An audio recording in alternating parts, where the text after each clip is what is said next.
Now, the next video is going to use a very similar process to what we did in the last one, except now we're going to use that process to come up with a general equation that allows us to solve any quadratic equation that's equal to 0.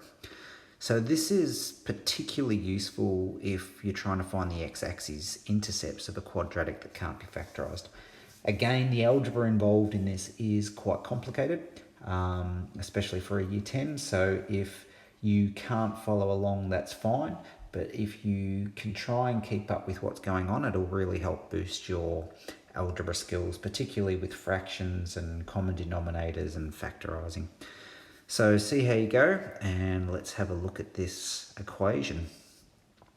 So we will start with our general equation, 0 equals ax squared plus bx plus c. Now, if I want to solve this, a really simple thing to help kick me off is I'm going to get rid of this a, because in that previous video, we worked with the expression that just had x squared. So when there's that factor of 1 for x squared, it was a little bit simpler. So the very first thing I'm going to do is just divide absolutely everything by a. 0 divided by a is still 0. Ax squared divided by a is just x squared. Bx divided by a becomes b over ax. And c divided by a is c over a. Now I've actually made this a little bit more complicated in those second two terms, but that's just how it works. Now we're going to apply the completing the square process. So I'm going to halve my middle term, which would give me b over 2a.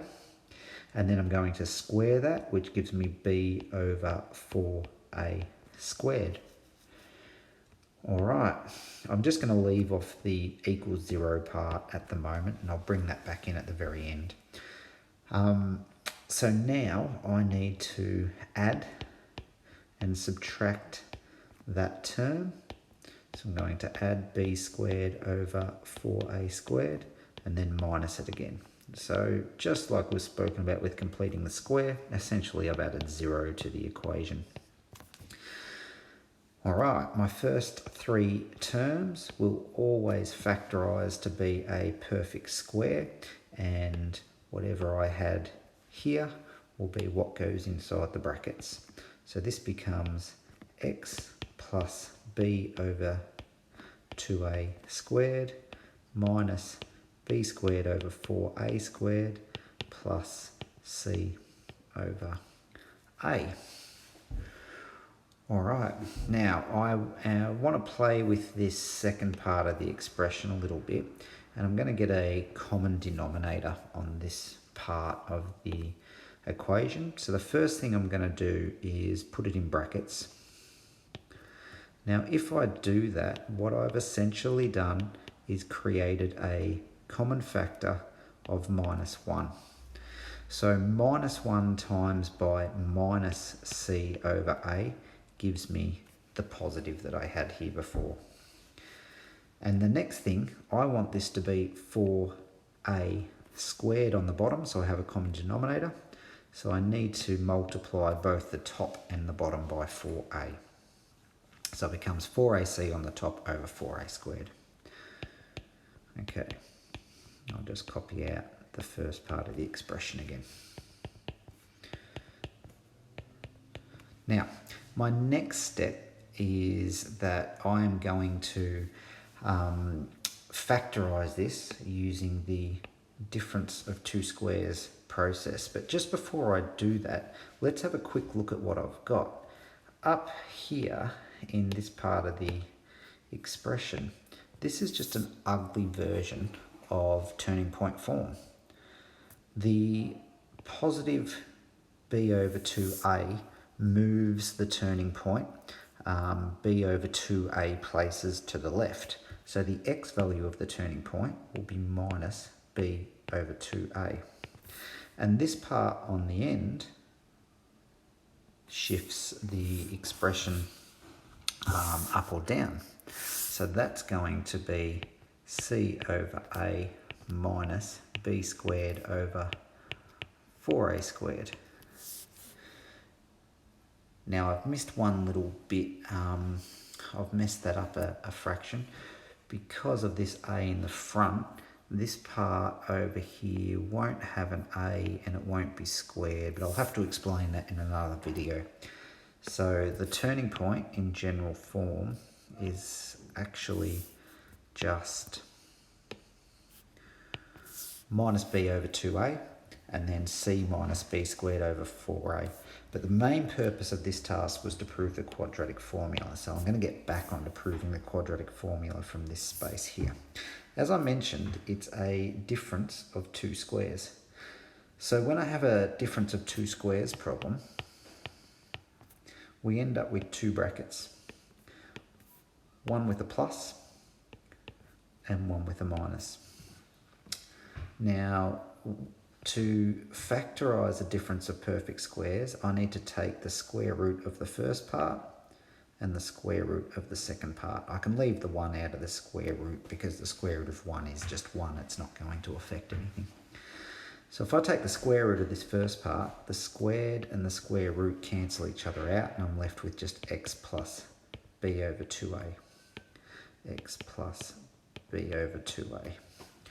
Right, now in the second part, I need the square root of b squared over 4a squared minus 4ac over 4a squared. Square root of b squared over 4a squared minus 4ac over 4a squared. Okay, with a little bit of tidying up, I can rewrite my equations as the square root of b squared minus 4ac, and then this common denominator I can bring outside of the square root, and the square root of 4a squared is just 2a, and because it's a common denominator I can write it underneath this whole part. And exactly the same on the other side, except there's a minus sign in front of it. Divided by 2a. So what we've done so far is we've factorised, but remember this was to prove the quadratic formula for solving a quadratic expression, for finding the values of x when this whole equation was equal to 0. Now when I multiply two factors together and get an answer of 0, this is where the null factor law comes in. And the null factor law states that either the first part of the expression has to equal 0 to get an answer of 0, or the second part of the expression has to equal 0 to get an answer of 0. So let's start with the first part. If x plus b over 2a plus the square root of b squared minus 4ac divided by 2a equals 0. Now this looks quite complicated, but I really only have my unknown variable once. Everything else in here is just b's and a's. And those b's and a's and c's, they all just come from the original expression. So they'll just be a number. When I want to rearrange this, my x value just needs to move or do the inverse operation of plus b over 2a and the inverse operation of plus the square root of b squared minus 4ac over 2a. So although it looks super complicated, my value for x will just be minus b over 2a minus the square root of b squared minus 4ac over 2a. And if you like, I can write this with a common denominator because they both have the denominator of 2a. I can write it like this. All right, let's work with the second part of the expression. If x plus b over 2a minus the square root of b squared minus 4ac over 2a equals 0. Exactly the same thing as before. My variable is x. Everything else there will just be values that come from the original expression. So all I need to do is minus the b over 2a and add the square root of b squared minus 4ac over 2a. And again, I can get that common denominator and write the expression like that. So what I end up with is two answers. Here's one answer. Here is my other answer. And I should just put back in, this is what x is equal to. This is what x is equal to. These are my values for x when I have a quadratic expression that looks like this.